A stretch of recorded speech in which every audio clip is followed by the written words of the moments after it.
আসলাম press ক্লাবে। এখানে এসে কি দাবি করলাম, আমাদের দেশটা 53 বছর যাবৎ খুব গরিব। গরিব কাকে বলে? পয়সা নাই, অর্থ নাই। এখন স্বাধীন করার পর যে গণতন্ত্রের আইনের কাছে একটা সংবিধান ছিল, এটা কিন্তু আমরা পাই নাই। তো দেখা গেছে এই সংবিধানের জন্য আমরা অনেকগুলি সরকারকে হারিয়ে এলাম। আমাদের কাছে বিদায় নিল, চিরতরে আর আসবে না। প্রেসিডেন্ট জিয়া রহমান গেল, বঙ্গবন্ধু শেখ মুজিবুর রহমান গেল, আরও এরশাদ গেল, এরও তো দেশ চালাইছিল, তাদের আন্ডারে আমরা মাথা গুছা দিছি না? আইয়ুব খান দেশ চালাই গেছিল, তার পতাকার তেল আমরা মাথা নত করছি না? করছি। এখন আমরা পতাকা পাইছি কোথায়? ওই রাজারবাগ থেকে ৮,০০০ পুলিশের রক্তের বিনিময়ে পতাকাটা উত্তোলন করা হয়েছে, সেটা আমি অর্জন করছি। এটা আর কোন প্রেসিডেন্টে কী করেছে না করেছে, আমার রাজারবাগ থেকে আমি এই পতাকাটা পাইছি, এটি আমার কপালে আসবে। এই জন্য পুলিশের কাছে আবদার করা হলো, বাংলাদেশ পুলিশ আপনাদের কাছে ব্রিটিশ আইন রেখে গেছে, সমস্ত কিছু বালা মুসিবত, এই দেশটা শহরটা ভূমিকম্প হবে, এই ভূমিকম্প থেকে রক্ষা করতে হবে পুলিশে। এখানে কোনো সেনাবাহিনীর হাত নাই, কোনো প্রেসিডেন্টের হাত নাই, কোনো পীরাউলিয়ার হাত নাই। বা যা করে আল্লাহ ভালোই করে, কিন্তু রক্ষা করার দায়িত্ব পুলিশের। কয়েকদিন পরে পরে জলোচ্ছ্বাস হয়, জলোচ্ছ্বাস থেকে দেশ রক্ষা করবে বাংলাদেশ পুলিশ। মানুষের আপদ বিপদের সব সময় গিয়ে পাশে থাকবেন বাংলাদেশ পুলিশ। তোমরা রাজপথে আসবা কেন? তোমাদের রাজপথে আসলে আমরা এটা মানুষের দীক্ষা দেয়। তোমরা থাকবা থানা, কেস কাবারি নিয়ে তোমরা পাশে থাকবা, মানুষের সেবা করবা, এটাই তোমাদের মূলনীতি। পুলিশের দুর্নীতি নয়। পুলিশকে দিয়ে 53 বছর যা করাইছে তা তো দেখলাম মরা মানুষের পকেটের টাকা নিয়ে চিন্তা করে পুলিশে গেছে।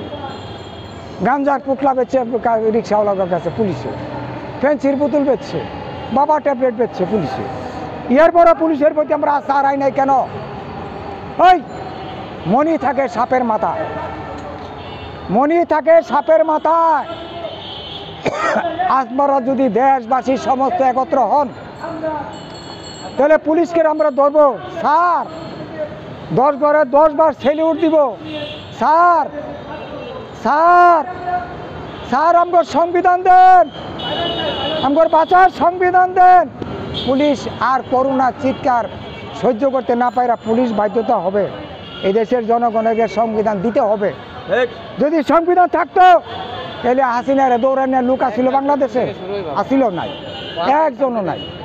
হাসিনা ছিল বিশ্ব নেত্রী, দেশরত্ন আমরা বানিয়ে আছি, আমরাই কইছি। কে? আমার আনন্দ লাগছে, আমার নেত্রী গর্ব লাগছে না? তখন 5ই আগস্টের পরে আমরা কইতালাম না কে লেগে এই সংবিধান নিলে আসছিল এটা?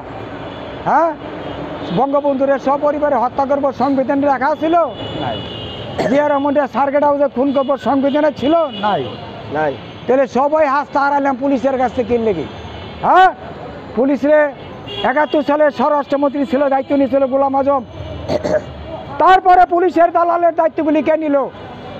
যতগুলি দালাল পুলিশের দায়িত্ব নিছে, ততগুলি দায়িত্বশীল ব্যক্তির বিচার হবে ওই শহীদ মিনারে। প্রকাশ্য বিচার করবেন আপনারা, খালি পুলিশের কাছে সংবিধানটা লইয়া লন।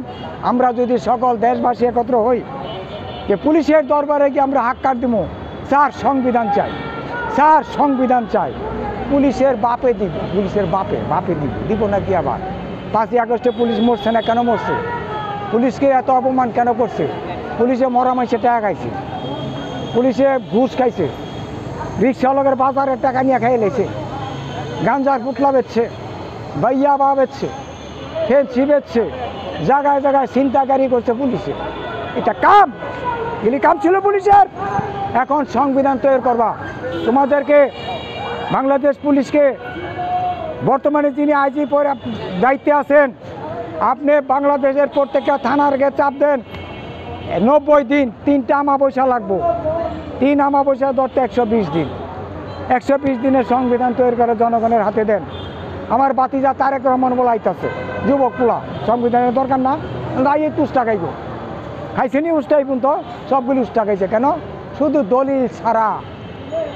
দলিল ছাড়া দেশের চেয়ারম্যানই করা আর নবাবগর মতন দৌড় দেওয়া একই সমান কথা। নবাবরা কই আসগা পরিচয় পাইছে? নাই, কই গেছে? এটা দিয়ে ধ্বংস হয়ে গেছে গা। ওই যে নবাব সলিমুল্লাহ সে এতিমখানা করে গেছে, কার লাগি করছে এতিমখানা? আমরা কি এতিম? আমরা কি ভিক্ষুক? আমরা স্বাধীনের প্রতীক। আমরা স্বাধীন করছি বড় লোক হওয়ার জন্য, এই জড়া পুংটা গরিব হওয়ার জন্য না। যে রিক্সা চালায় মানুষের কাছে হাত পাতন লাগবো, কেটা ইত্যাদি দিবেন গো, কেটা সাহায্য দিবেন, এই সাহায্যের খেতাপুরি আমগর ব্যাংকে। আমার 53 বছরের স্বাধীনতার আমার প্রত্যেকটা ব্যাংকে অ্যাকাউন্ট থাকবে। 53 কোটি টাকা আমি পাও না সরকারের কাছ থেকে। এই কোন সরকার দিবই না। আপনি কত বয়স, কত 30 বছর, আপনার 30 কোটি টাকা ব্যাংক ব্যালেন্স থাকার কথা। আপনার বয়স কত 20 বছর, আপনার 20 কোটি টাকা ব্যাংকে থাকার কথা। এটা ছিল আপনার নেশা। কাজ হলো আমাদের নেশা, টাকা হলো আমাদের পেশা। আমাদের দেশে যে আয় আছে বিশ্বের দেশে আর কোনো দেশে আয় নাই। গিয়ে দেন কা ভারত, গ্যাসের মুটকি, বড় বড় ইলিশ মাছ, মানে কেমন কমো যারা প্রেসিডেন্টগিরি করছে, দেশ চালাইছে, হারাই তো গাইছে।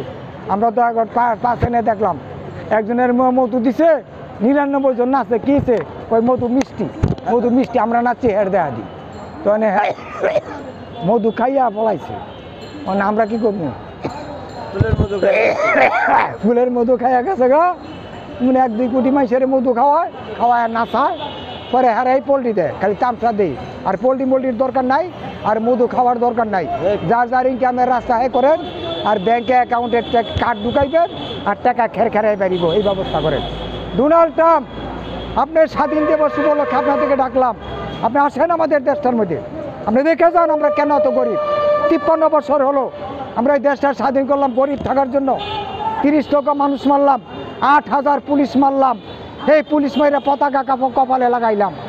এরপরে ডোনাল্ড ট্রাম্প আপনি বইয়া রয়েছেন, আপনারা দেখেন এই দেশটা কত সুন্দর, আপনারা কি উপহার দিব এটা আর অনেক ভাঙ্গা কইলাম না।